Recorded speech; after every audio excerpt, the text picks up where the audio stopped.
பைப்பை திறந்த உடனே தண்ணீர் வருது இல்லையா? கால் கழுவுறதுன்னா நல்லா காலை நீட்டிட்டு பைப்பை திறந்து இஷ்டத்துக்கு கழுவுறீங்க. ஆனால் நாங்கள் எங்களுடைய குழந்தை பருவத்தில் ஊரில் வந்து பைப்பெல்லாம் கிடையாது. ஒரு ஊரில் ஒரு நல்ல தண்ணி கிணறு மட்டும்தான் இருக்கும். அந்த கிணறும் வந்து எப்படின்னா காலையிலேருந்து சாயந்தரத்துக்குள்ளே போய் எடுத்தோம்னா மட்டும்தான் எடுக்க முடியும். விளக்கு வச்சு அதுக்கப்புறம் தண்ணி எடுக்க விட மாட்டாங்க.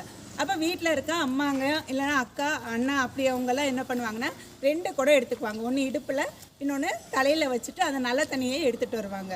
குளங்கறதுக்குன்னு பார்த்தீங்கன்னா குளிக்கிறது மோஸ்ட்லி அவங்க எல்லாருமே குளம், ஆறு, குட்டை இந்த மாதிரியான இடங்களில் போய் குளிப்பாங்க.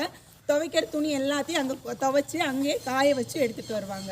அப்போ இந்த தண்ணியை வந்து நல்ல தண்ணி 2 குடம் எடுத்துகிட்டு வந்தாங்கன்னா அன்னைக்கு முழுவதும் அதை பயன்படுத்துறதுக்கும் குடிக்கிறதுக்கு எல்லாத்துக்குமே அந்த தண்ணியை தான் பயன்படுத்துவோம். பாத்திரம் கழுவுறதும் அப்படி தான். ஒரு சின்ன பாத்திரத்தில் தண்ணி வச்சுட்டு அளவாக தண்ணி ஊற்றி கழுவுவாங்க.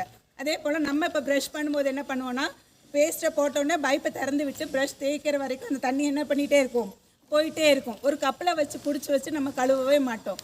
ஆனால் அந்த காலத்தில் ஒரு சின்ன கப்பில் எடுத்து வச்சாங்க அப்படின்னா அதை மட்டும்தான் பயன்படுத்துவாங்க. அப்படி தண்ணியை வந்து ரொம்ப சிக்கனமாக பயன்படுத்தினாங்க. ஏன்னா அன்றைக்கி தண்ணீர் பற்றாக்குறை இருந்துச்சு. இன்றைக்கி வந்து மழையும் இல்லை, நமக்கு தண்ணி அதிகமாக அளவுக்கு அதிகமாக கிடைக்குதுன்னு சொல்லி நம்ம என்ன பண்ணுறோம், அளவுக்கு அதிகமாக பயன்படுத்திகிட்டே இருக்கிறோம்.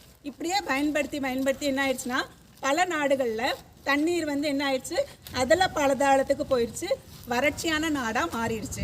இன்னும் கொஞ்ச நாளில் அது நம்ம நாட்டுக்கு வர்றதுக்கு என்னது சீக்கிரமாக வந்துடும், அந்த நிலைமை நமக்கும் வந்துடும். அப்போ நம்ம என்ன பண்ணணும் அப்படின்னா தண்ணீரை முடிஞ்ச அளவு நம்ம என்ன பண்ணணும், சிக்கனமாக பயன்படுத்தணும். தேவையில்லாத இடத்துல பைப்பை திறந்து விட்டு தண்ணீரை வீணாக்கக்கூடாது.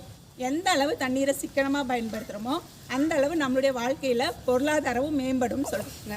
அதனால் தண்ணீரை நம்ம என்ன பண்ணணும், சிக்கனமாக பயன்படுத்தணும்னா இந்த நாள் மட்டும் இல்லை, எல்லா நாளும் இனிய நாளாக இருக்கும். நன்றி, வணக்கம்.